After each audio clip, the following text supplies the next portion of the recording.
নমস্কার, আমি ভাস্বতী। খবর শুনছেন আপডেট বাংলা চ্যানেল থেকে। জানাবো পশ্চিমবঙ্গ, দেশ এবং বিদেশের বাছাই করা সব তাজা খবর। প্রতিদিনের সেরা খবরগুলি আপনার হাতের মুঠোয় পৌঁছে দিতে আমরা আছি সদা প্রস্তুত। শুরুতেই জানাবো সংবাদ শিরোনাম। মমতার তোলা প্রশ্নই বিচারপতিদের গলায়, কোর্টরুমে কিভাবে সম্ভব হলো এটা? দত্তাবাদের স্বর্ণ ব্যবসায়ী খুনে চার্জশিটে নাম নেই দাবাং প্রশান্ত বর্মনের। বাম আমলে তৈরি সেতু রক্ষণাবেক্ষণের অভাব, লোকজন দিয়ে ভেঙে পড়ল খালে।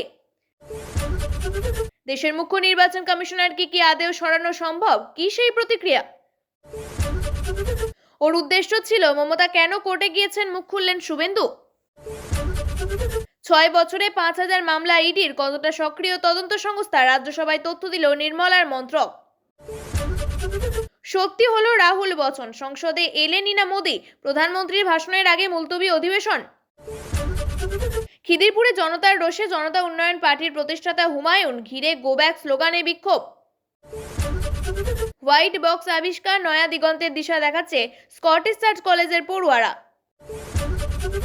অতি সক্রিয় ফল্ট, বাংলাদেশে ঘন ঘন একই অংশে ভূমিকম্প, কিসের লক্ষণ?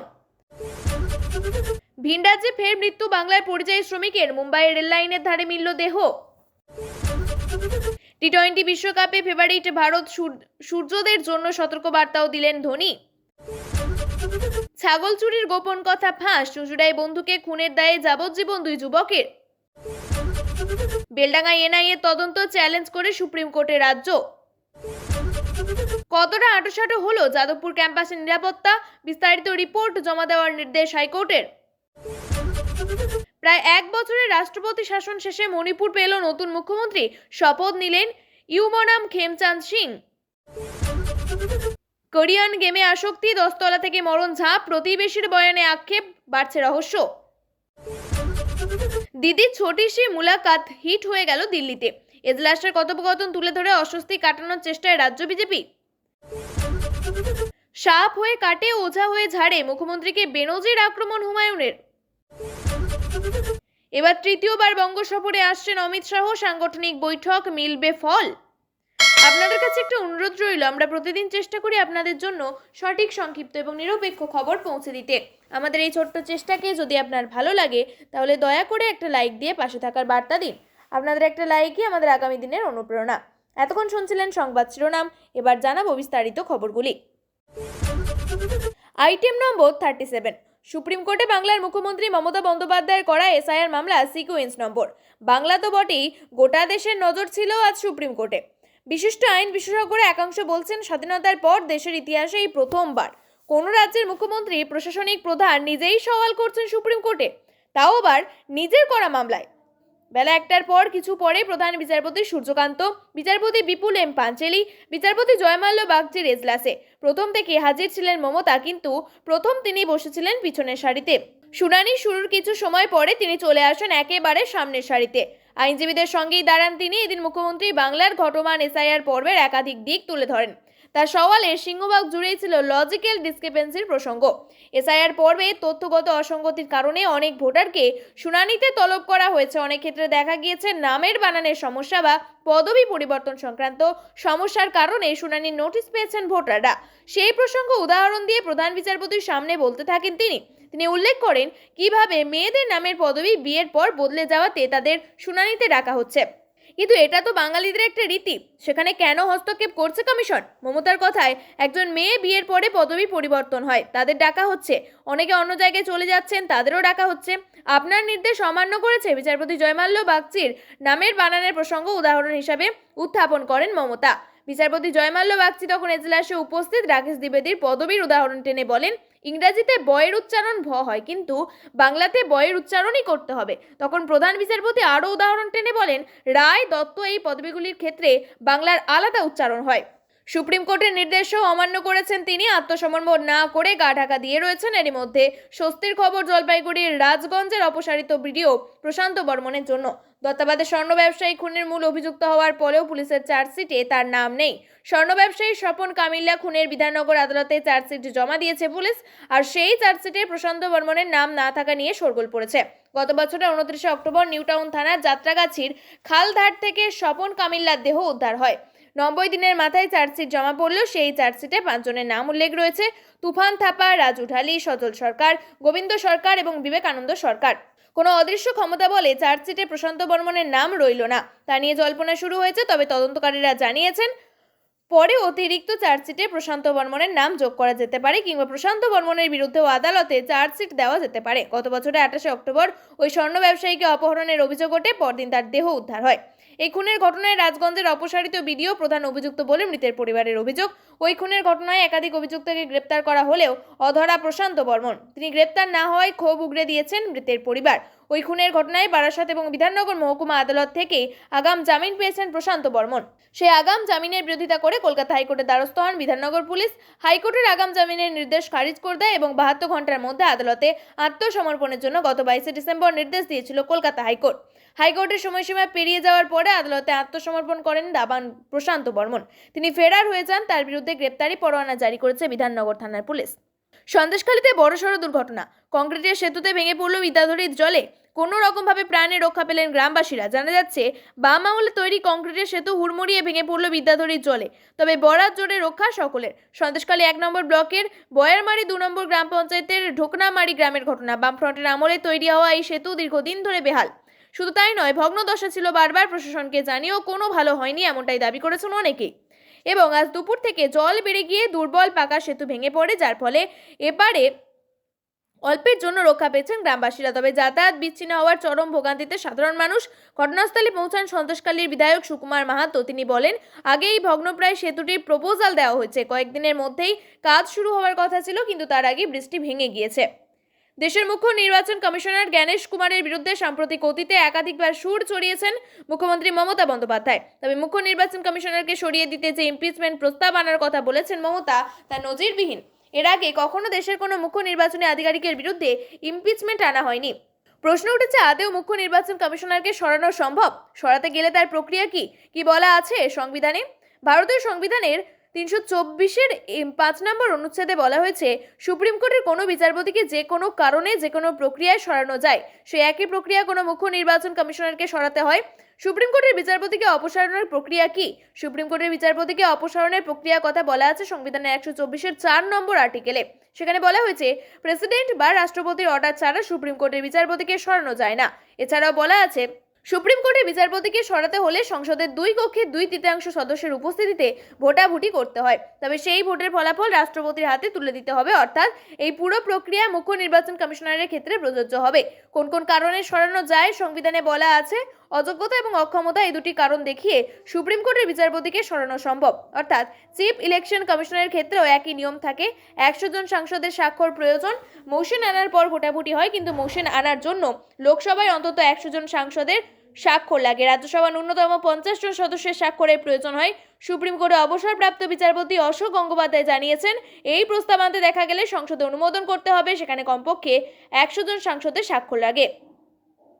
ইস্যুতে মুখ্যমন্ত্রী মমতা বন্দ্যোপাধ্যায়কে তীব্র আক্রমণ বিরোধী দলনেতা শুভেন্দু অধিকারী। তার অভিযোগ, আজ মুখ্যমন্ত্রী মমতা বন্দ্যোপাধ্যায় সুপ্রিম কোর্টে গিয়েছিল এসআইআর বন্ধ করতে, কিন্তু তাতে লাভের লাভ কিছু হয়নি বলে দাবি করেন শুভেন্দু। এমনকি এক মাইক্রো অবজারভারে অডিও ফাঁস করার কথা বলেছেন তিনি। শুভেন্দু বলেন, 58 লক্ষ নাম বাদ গিয়েছে 6 নম্বর ফর্মে। এদের মধ্যে কয়েকশো জমা পড়েছে কিনা সন্দেহ আছে।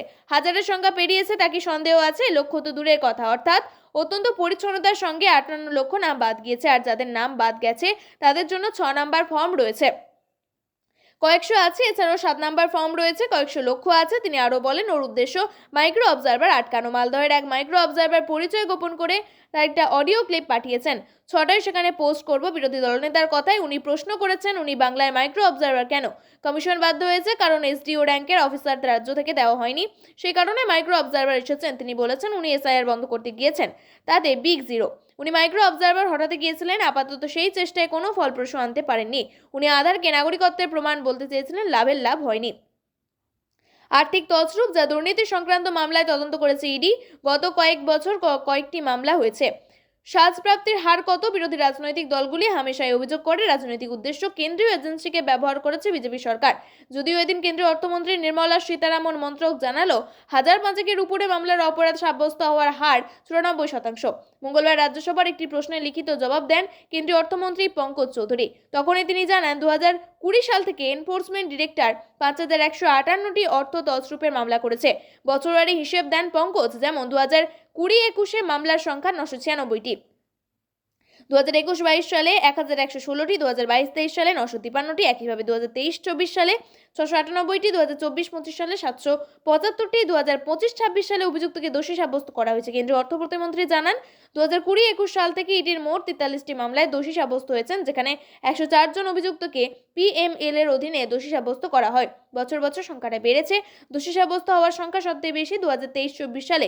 নির্মলার মন্ত্রকের তথ্য অনুযায়ী এখনো পর্যন্ত 58টি আর্থিক তছরূপের মামলায় রায় দিয়েছে বিশেষ আদালত। এর ফলে 55টি মামলায় 15টি অভিযুক্তকে দোষী সাব্যস্ত করা হয়েছে, অর্থাৎ এখনো পর্যন্ত নিষ্পত্তি হওয়া মামলায় দোষী সাব্যস্ত হওয়ার হার 94.82%। সকলেই রাহুল গান্ধী দাবি করেছিলেন বুধবারের অধিবেশনে যোগ দিতে সংসদে আসবেন নরেন্দ্র মোদী, আর সেই ধক নেই বলে মন্তব্য করেছেন লোকসভার বিরোধী দলনেতা রাহুল। দিনের শেষে কংগ্রেস নেতা তার বচন সত্যি হলো, সংসদে এলেন না প্রধানমন্ত্রী। রাষ্ট্রপতি দ্রৌপদী মুর্মুর ভাষণের উপরে তাকে ধন্যবাদ ভাষণ দেওয়ার কথা ছিল বিকেল 5টায়, কিন্তু বিরোধীদের হইহট্টগোলের জেরে তার আগেই লোকসভার অধিবেশন মুলতবি করে দিলেন স্পিকার। আমেরিকার সঙ্গে বাণিজ্যিক চুক্তি নিয়ে সুর চড়ানোর সময় হইহট্টগোলের জেরে মঙ্গলবার 8 বিরোধী সাংসদকে সাসপেন্ড করা হয়েছে। তা নিয়ে বুধবার সকাল থেকে উত্তাল হয়েছিল সংসদ। সকালে সংসদ চত্বরে এসে রাহুল জানিয়েছেন, বুধবার প্রধানমন্ত্রী সংসদে এলে নিজের সশরীরে গিয়ে তাকে প্রাক্তন সেনাপ্রধানের এম নারাভানের বিতর্কিত বই দিয়ে আসবেন। কংগ্রেসের নেতার কথায়, যদিও প্রধানমন্ত্রী আসেন তাহলে সশরীরে যাব এবং নিজের হাতে ওনাকে বই দেব, যাতে উনি তা পড়তে পারেন এবং গোটা দেশ সত্যটা জানতে পারে। এই বইটার অস্তিত্বের কথা দেশের যুব সমাজের জানা উচিত। এটা নারাভানের বই।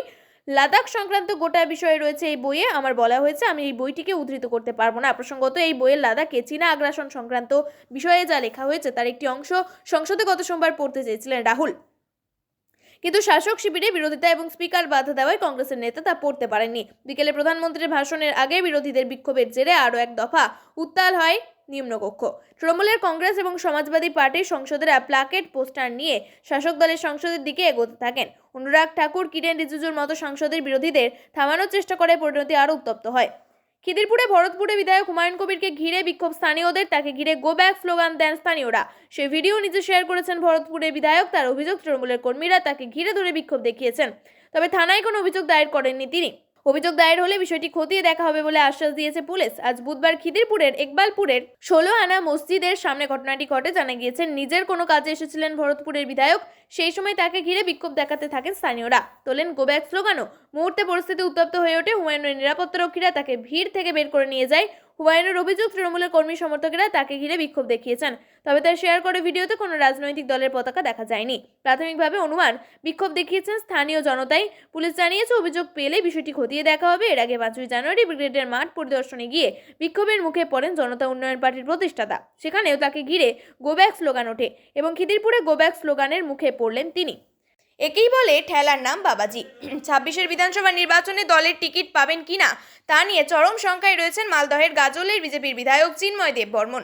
অভিযোগ, দলের একাংশ তাকে আর প্রার্থী হিসাবে চান না বলে দাবি তুলছেন সোচ্চার হয়েছে।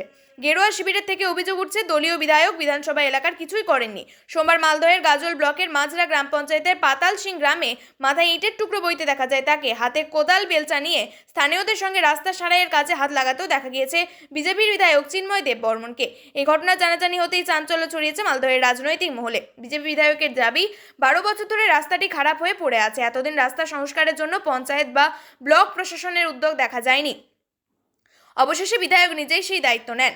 জেলা বিজেপি নেতৃত্ব এই নিয়ে মুখ না খুললেও গাজলের গেরুয়া শিবিরের নাম প্রকাশে অনিচ্ছুক এক নেতা জানান, তারা দলকে স্পষ্ট জানিয়েছেন চিন্ময় আর নয়। শীর্ষ আদালতে রাজ্যের তরফে হলফনামা দাবি করা হয়েছে। সুপ্রিম কোর্টে এই মামলা দায়ের করার কোনো মৌলিক অধিকার নেই ইডির। মঙ্গলবার সুপ্রিম কোর্টে এবার আইপ্যাক মামলা শুনানি হবে। মমতা বন্দ্যোপাধ্যায় আইপ্যাক কাণ্ডে এবার সুপ্রিম কোর্টে পাল্টা হলফনামা জমা দিল রাজ্য। শীর্ষ আদালতের বিচারপতি প্রশান্ত কুমার মিশ্র এবং বিচারপতি বিপুল মনুভাই পাঞ্চেলির বেঞ্চে রাজ্যের তরফে হলফনামা দাবি করা হয়েছে। সুপ্রিম কোর্টের এই মামলা দায়ের করার কোনো মৌলিক অধিকার নেই ইডির। যেভাবে তল্লাশি চালানো হয়েছে সেভাবে তল্লাশি চালানো যেতে পারে না।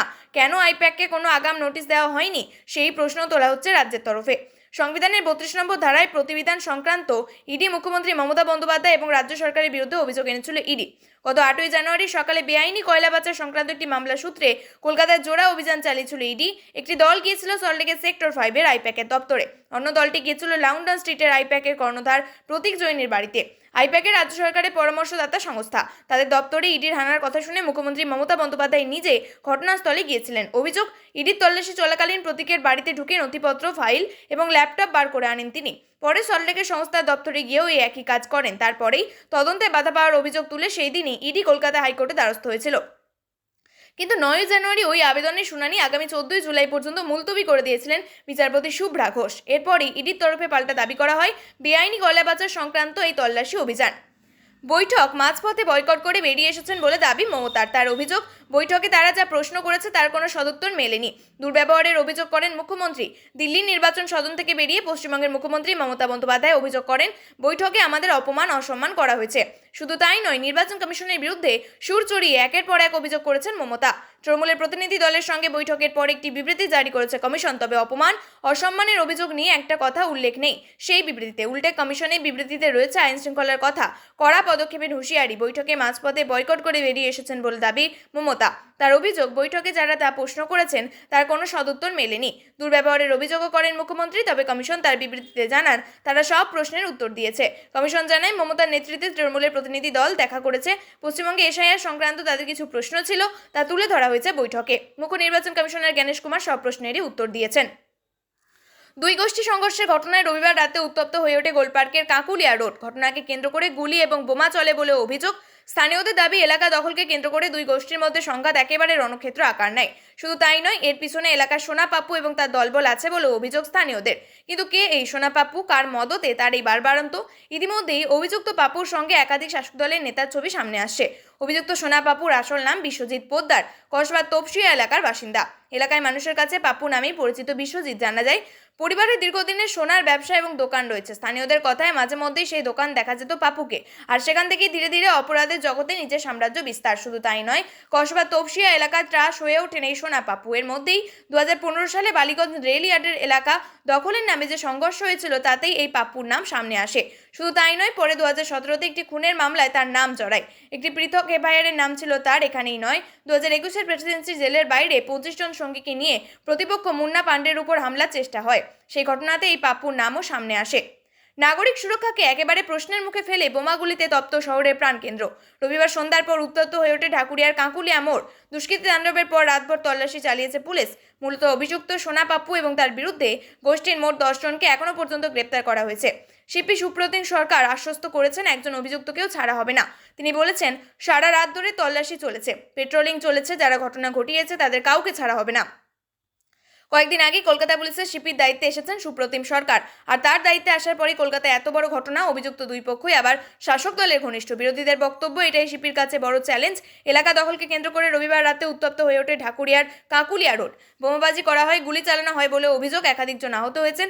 সোনা পাপ্পু নামে এক যুবকের বিরুদ্ধে সরব হয়েছেন স্থানীয় বাসিন্দারা। তাদের অভিযোগ, সোনা পাপ্পুর অনুগামীরা এই হামলা চালিয়েছে। ঘটনাস্থলে যান স্থানীয় তৃণমূল কাউন্সিলর চৈতালি চট্টোপাধ্যায় এবং পাশের ওয়ার্ডের কাউন্সিলর বৈশ্যানর চট্টোপাধ্যায়। তাদের ঘিরে বিক্ষোভ দেখান স্থানীয় বাসিন্দারা। পুলিশকে ঘিরেও বিক্ষোভ দেখান স্থানীয় বাসিন্দারা। কিন্তু কে এই সোনা পাপ্পু, কারোর কি মদত রয়েছে তার পিছনে? ঢাকুরিয়া স্থানীয় বাসিন্দারা ক্ষোভ উগরে দিয়েছেন তার বিরুদ্ধে। আর সামনে আসছে সোনা পাপ্পুর সঙ্গে শাসক দলের ঘনিষ্ঠতার ছবি। কি বলছেন বিরোধীরা? রাজ্য বিধানসভার বিরোধী দলনেতা শুভেন্দু অধিকারী বলেন, সোনা পাপ্পু একজন ভয়ঙ্কর অপরাধী, গোটা কসবা গোলপার্ক নিয়ন্ত্রণ করে। সোনা পাপ্পুকে গ্রেপ্তার করতে হবে। দিল্লি গিয়ে যখন ক্ষোভ উগরে দিয়েছেন তৃণমূল সুপ্রিমো মমতা বন্দ্যোপাধ্যায়, তৃণমূলের second in command Abhishek Bandyopadhyay তখন পাল্টা মমতার তুলোধনা করলেন বিধানসভার বিরোধী দলনেতা শুভেন্দু অধিকারী। তাও আবার এসআইআর নিয়ে। শুভেন্দুর সাফ কথা, এসআইআর আতঙ্কের নাম হচ্ছে মমতা বন্দ্যোপাধ্যায়। তার অভিযোগ, রাজ্য সরকারের যে সমস্ত কর্মীরা নির্বাচন কমিশনের হয়ে কাজ করছেন, তাদের একাংশকে চালনা করছে তৃণমূলের আইপ্যাক। তাদের দাড়ি যতই গরমিল করা হচ্ছে, অবিলম্বে তাদের সাসপেন্ড করা হবে, এফআইআর করার দাবি তুললেন তিনি। এদিকে এদিনই আবার দিল্লিতে মুখ্য নির্বাচন কমিশনারের সঙ্গে দেখা করেছেন মমতা। অন্যদিকে এদিনই বাংলার রাজ্য জুড়ে এসআইআর নিয়ে পাল্টা কর্মসূচি নিয়েছে বিজেপি। তার মাঝেই সাংবাদিক বৈঠক করতে দেখা গেল শুভেন্দু অধিকারীকে। সেখানেই তোপের পর তোপ দাগলেন তৃণমূল সরকারের বিরুদ্ধে। শুভেন্দুর স্পষ্ট কথা, প্রথম দিন থেকে লাগাতার ভয় দেখানো হচ্ছে, আতঙ্ক তৈরি করা হচ্ছে। সমস্ত লোকের নামের বানান ভুল, পদবীর বানান ভুল। মুখ্যমন্ত্রী নির্দেশ করেছে, বিএলও, ইআরও, এইআরওদের একাংশ দিয়ে আইপ্যাককে বসিয়ে নাম এবং পদবীর বানান ভুল করে লক্ষ লক্ষ লোককে শুনানিতে ডেকে নিয়ে গিয়ে হয়রানি করা হচ্ছে। এরপরেই সরাসরি মমতার বিরুদ্ধে সুর চড়িয়ে বলেন মমতা বন্দ্যোপাধ্যায়ের নেতৃত্বে পরিকল্পিতভাবে তার প্রশাসন এটা করেছে।